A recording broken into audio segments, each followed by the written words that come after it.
The first pose, the front lat spread. Step number 1. Bring your hips back as far as possible to bring out the lines of the rectus femoris as they insert in the hips. Push your hips back as far as possible, respecting the concepts that objects appear smaller the further away from the eye that they are. This orientation of the hips will make the waist appear smaller while also highlighting the lines in the upper quads. Step 2. Aim the chest to the sky by shrugging the shoulders out and up. Step 3. Fully empty your lungs. Bring your belly button towards your spine and hold. Step 4. Hand placement. Now this is largely individual. The higher the lats lie on the torso, the higher the hand placement needs to be. Here they are under his 12th rib. Step number 5. The elbow position will follow the placement of the hands. The higher the hand placement, the wider the elbows need to be, and vice versa. Step number 6.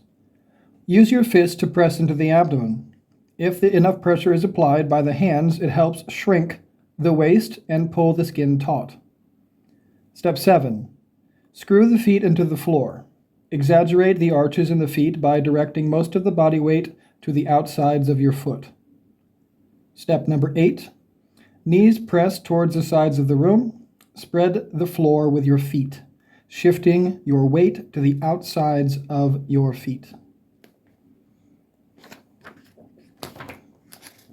Now, in respect to the front lats, the back or the next page will be a little bit about the lat as well as some biomechanical information, so let's get into it. The front lat spread is a traditional bodybuilding pose used in competition to highlight the width and thickness of a competitor's latissimus dorsi muscles. The lats, if you aren't sure, are the big slabs of muscle that run down the sides of your back. In a physique contest, the athlete is required to display their lats in 2 distinct lat poses, the front and rear lat spread. The competitor must show the lats facing the judge's audience as well as facing away, so the dimensions of the muscles can be appraised. The term spread refers to how lats appear when they're flexed in a dramatic fashion. When well developed, the lats appear to spread out from a person's torso, and the effect is something like a bird spreading its wings. The back looks so wide and dense that you can see it from the front.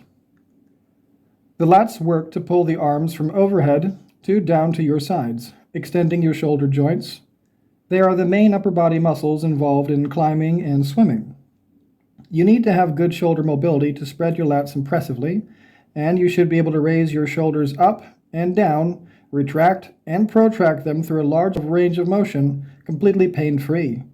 If you can't, then you won't be able to achieve the positions that showcase the lats to their fullest potential. The lat muscle attachments are the inferior 6 thoracic vertebrae spinous processes posterior to the attachment of the trapezius on the spinous process.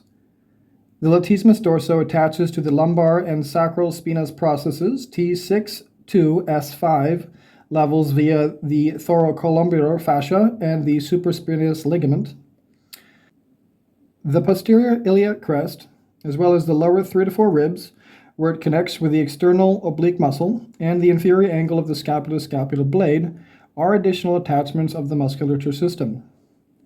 The lat spreads targets the lat muscle, or the latissimus dorsi. The latissimus dorsi, teres major, and pectoralis major perform upper extremity movements. The arm will be abducted, medially rotated, and extended at the joint as these muscles work together. The lat muscles are most often targeted during anything that resembles climbing or chin-up pull-ups. Now what we have below this is some images that show how the lats will always be pulling insertion to origin and what that means in terms of exercise. The line of force rule dictates that the direction of resistance determines which muscle is most loaded.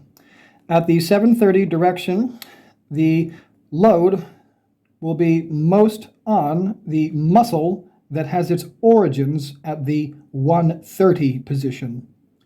The 12 o'clock position and the 3 o'clock positions would be the second best angle to train the lats at. obviously referring to the hands on a clock. Of course, the images help. To train the lats the most effective way possible, you will want to perform a 30-30 lat pull, beginning by raising the working arm up to 30 degrees above parallel with your clavicle. Next, rotate it inwards 30 degrees. Perform the movement by bringing your elbows towards your spine and hip.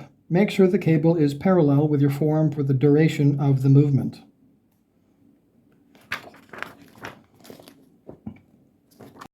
Every little bit counts. Don't forget, get your finger exercise in and help me out at the same time. Like, share, comment, and subscribe.